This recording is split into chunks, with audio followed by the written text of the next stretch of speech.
Hi guys, welcome back to my channel Lush Gardener. So I was planning to do a little bit of watering for my Echeveria elegans, and I had a question related with when to water a succulent if it does not have roots. Now I have already replied to the message, but I thought I will make this thing clear because it's very important. Now guys, remember, a succulent will only be able to absorb that moisture or water from the soil when the roots are present on the stem.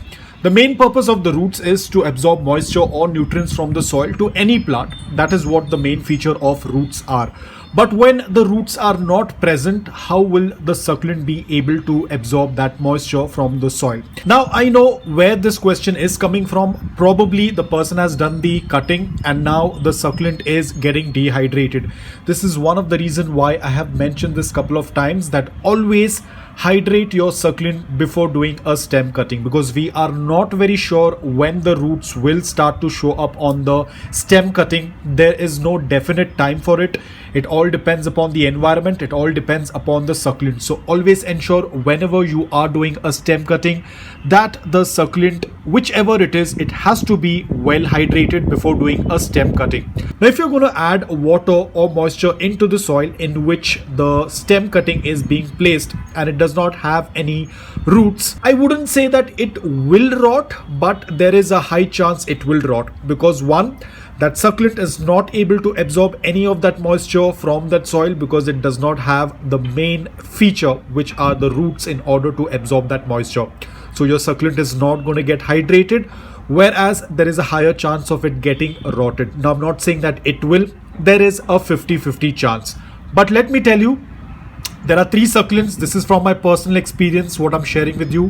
Graptoveria titubans, Sedoveria hameli, and Mrs. Richard. These are the three succulents that will 1000% rot. They will have a stem rot if you're going to add moisture to the soil and if that stem cutting does not have roots. I have been through it, so I'm sharing this with you. I'm not very sure about other succulents if that can happen, because I usually do not water. You'll all know I tend to wait. I tend to air root my stem cuttings and only then put them into the soil.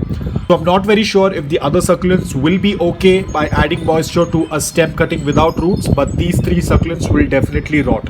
So you have to be extremely careful. Now I can understand, I can give you a benefit of doubt. Let's say that your stem cutting is starting to rot, the succulent is already dehydrated, you have no other option but to do a stem cutting. In that, we can't do much about it. That's the reason why I always tell you to be vigilant. The moment you notice that there is some issue with the stem, let's say for some reason the stem is starting to rot, immediately cut it off so that you have a higher chance of saving that particular succulent. To be on the safer side, if you have a stem cutting, you don't see any roots, it's better to wait.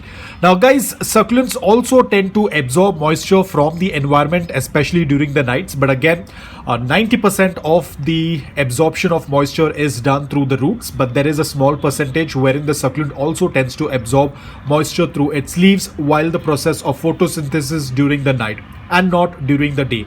As I've said this earlier, they have two types of photosynthesis, one which is conducted at night and one which is conducted during the daytime. During the daytime, they will not absorb any moisture from the environment because they tend to keep their stomach closed. So be extremely careful. I know a lot of people think that by adding moisture, the roots will appear faster. This is only possible with foliage plants like, let's say, monsteras, philodendrons, pothos, or any foliage plant. We tend to do a cutting and we put them into the water. We do a water propagation. The roots tend to grow in water.